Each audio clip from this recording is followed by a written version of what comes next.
Today, we're going to show you the best 7 foods that you need to be eating to clean out your liver. Now, what many people don't realize about the liver is they think it's a storage place for toxins when it normally does not store toxins. It gets rid of toxins. Now, toxins are stored in the fat cells. So if you have a fatty liver, chances are you will have toxins stored in your liver. But if you don't have fat in your liver, you're not going to store toxins. Now, before I get into the foods, I want to jump right into what the liver does. Okay. So number 1, it helps detoxify the body. So let's go to the whiteboard to explain that point. All right, check this out. We have the liver, and the liver goes through 2 different phases, actually 3 phases, but I'm going to focus on these 2 phases right here when it gets rid of poisons or toxins. Phase 1 is all about breaking things down, okay, turning poisons into a water-soluble, harmless particle, which is in the phase 2. So we got this whole chemical reaction. There's a lot of different chemical reactions that occur, not just one. So phase 1 is breaking things down, and then phase 2 is about adding things to that new molecule. And you need certain nutrients on both of these sections. You need B vitamins, you need antioxidants, B12, folate, and a lot of other nutrients. So what is the liver breaking down? It's breaking down plastics, pesticides, insecticides, herbicides, fungicides, alcohol, caffeine, drugs, aspirin, Tylenol, corticosteroids, antidepressants, high blood pressure medications, recreational drugs, pollution, and the million chemicals that come with that, both in the air, the water, and your food. And then you have people that are smokers, or you get secondhand smoke, benzene, and hundreds of other different chemicals that's going right through your body into your liver that the liver is coping with and trying to get rid of all these things, solvents, and glyphosate, which is in GMO food. This is like a real big one for a lot of people. So then a kind of phase 3 would be the elimination of this new compound that's now a harmless particle. And it's quite amazing that your body does this because your body's able to detoxify naturally, which is really cool. Now, what happens if you get constipation? Well, everything backs up. So it's very important to not let constipation go on and on and on. Do something about it. I have a lot of videos on that. But there's another condition that's very common, but they're not aware of it, and that's bile sludge. There's such a thing as bile sludge. And so you have the gallbladder, and you have all these tubes that kind of drain into the gallbladder and out into the small intestine. All these different tubes can get backed up with kind of a thickened bile material. And so one way to know if you have that problem is you have pain or tension or tightness on the right side or up through here. It could be a fullness underneath your right rib cage, in which case you need to, number 1, take something called TUDCA. You can look that up, as well as follow the solutions that I'm going to get into later in this video. Now, a couple other things that could mess this process up. Let's say you're missing B vitamins, you don't have the right nutrients, that can slow things down. Or let's say you have a fatty liver, that can decrease the function of the liver. Or if the liver is inflamed, or if you have scar tissue as in cirrhosis, all these things can slow down this process, as well as not consuming some of the foods I'm going to talk about. But the good news about the liver is that it's one of the only organs that can regenerate very quickly. As long as you have some liver left, like 25%, and you change your ways, your liver can grow back into a normal liver. So that's really exciting. But there's always a point of limitation where there's too much damage that can be done. This explains liver detox. All right, number 2, it actually makes something called bile. Bile is very similar to like detergent or soap. It helps to extract certain nutrients in food that are fat-soluble, like the fat-soluble vitamins, vitamin A, D, E, K1, K2, also omega-3 fatty acids. Also, there are certain plant nutrients, they're called phytonutrients, like lutein, for example. That's really good for the eye. And so a lot of these phytonutrients in plants are also fat-soluble. This is why when you have a salad, it's really good to add olive oil or some other oil to help extract these nutrients from the salad. But bile has this unique property to extract these nutrients from your food, and bile is made from your liver and it's stored in the gallbladder. And as a side note, all the extra cholesterol that your body makes, as well as gets from your diet, is extracted with the help of bile. Bile is also involved in helping you make your thyroid hormones work. So when we go through T4, which is an inactive hormone, to T3, which is the active form of the thyroid hormone, you need bile. And bile also helps us to ensure that there's no microbes building up in our small intestine. And one last little point about bile, which is interesting. Guess what makes bile? Cholesterol. Cholesterol is the raw material that helps make bile. Interesting. All right, number 3 function of the liver. Your liver makes certain hormones, okay? Now, you've probably heard of growth hormone that's made by your pituitary, and that goes down to the liver, and then that activates another hormone that the liver makes called insulin growth factor number 1, IGF-1. And you can think of IGF-1 as just basically an extension of growth hormone. So whatever growth hormone does, IGF-1 will do. So it's going to help you with fat burning, and it's going to help you make proteins. Now, as another part of this liver function related to hormones, it helps you buffer hormones. So if there's too much estrogen in the body or too much androgens like testosterone, your liver will help to regulate that. Also, if there's too much stress hormone like cortisol, the liver will help you regulate that as well. So whether the liver becomes fatty or inflamed or develops scar tissue, as in cirrhosis, all sorts of symptoms can occur. And to help you understand the symptoms, let's go back to my whiteboard. All right, these are the symptoms of the liver. Itchiness, especially in your feet, fatigue or lethargy, belly fat, because the liver is filling up with fat and it's spilling off into areas around the organs and in the organs in your abdomen, diabetes and prediabetes and insulin resistance, which comes before both of those things, hormonal imbalances, especially with estrogen, testosterone, which have all sorts of cascade issues from hair loss to menstrual cycle issues to menopausal problems. Many different types of skin problems occur because of the liver.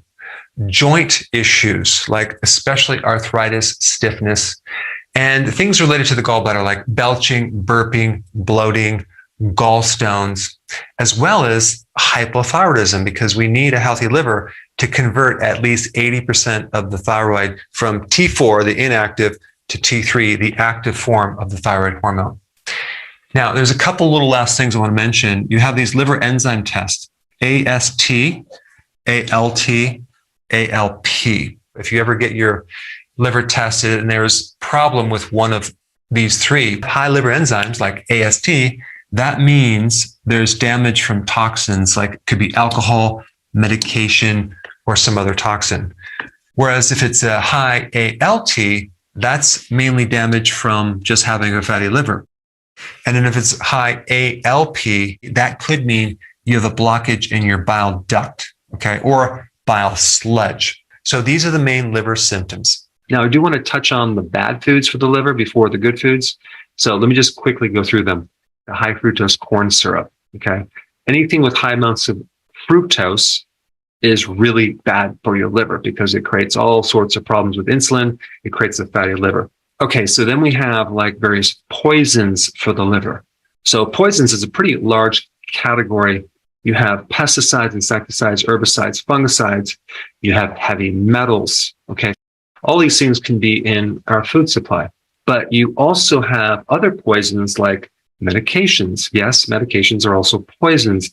And so a lot of people develop complications from their medications that involve damaging the liver, especially things like prednisone, right? Which is a synthetic cortisol, just devastating to your liver. Then you have many others like antacids, antibiotics, vegetable oils. These are unsaturated oils like corn oil, like soy oil, cottonseed, canola, safflower, and too much sunflower, and too much peanut oil are all high in something called omega-6, which are inflammatory, especially if they're heated as in fried foods.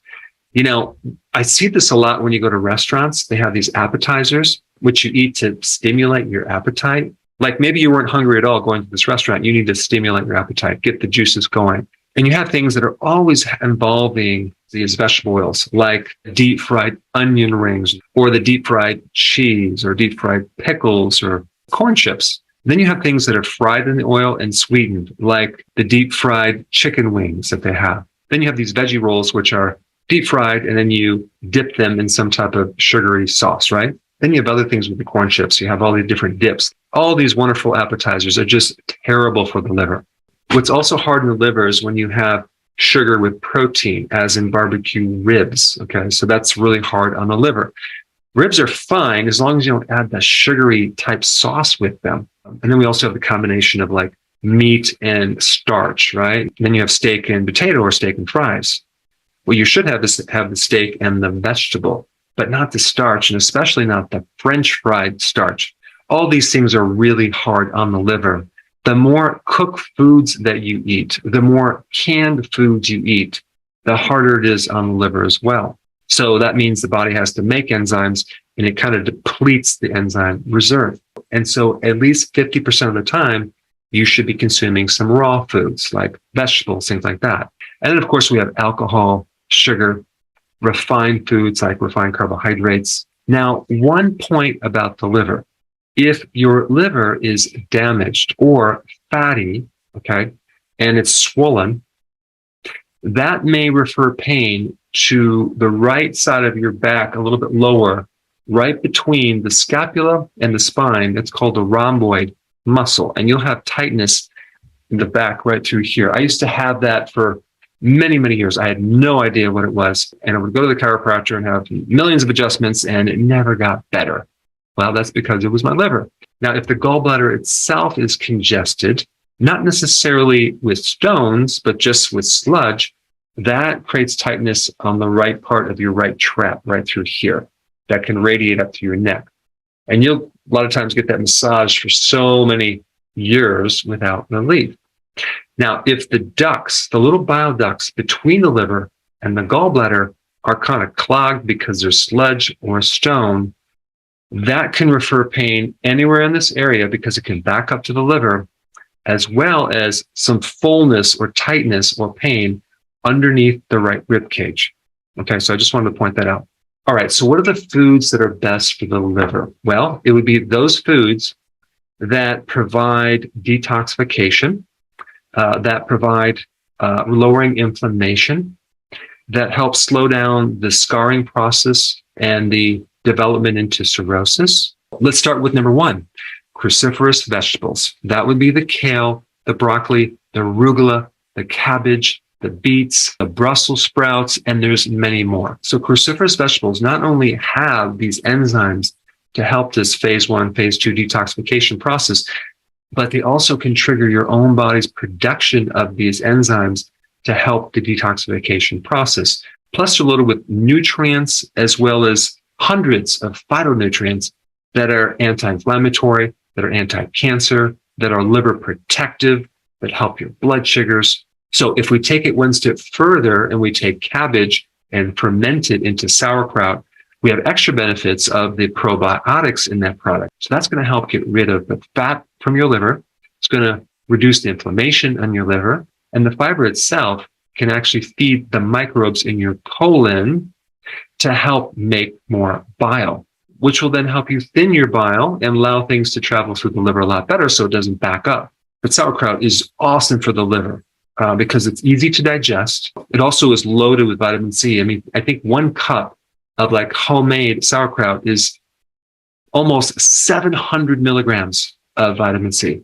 That's higher than anything else out there. What I've been doing recently is not just having lettuce for my salad.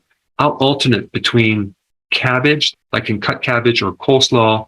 And then other days I'll do arugula. So that will just give me extra benefits than just having the regular lettuce. And then sometimes I'll do a kale salad. Okay, kale is like just a powerhouse as far as phytonutrients. And some people steam it because sometimes it's hard to chew and digest in a salad.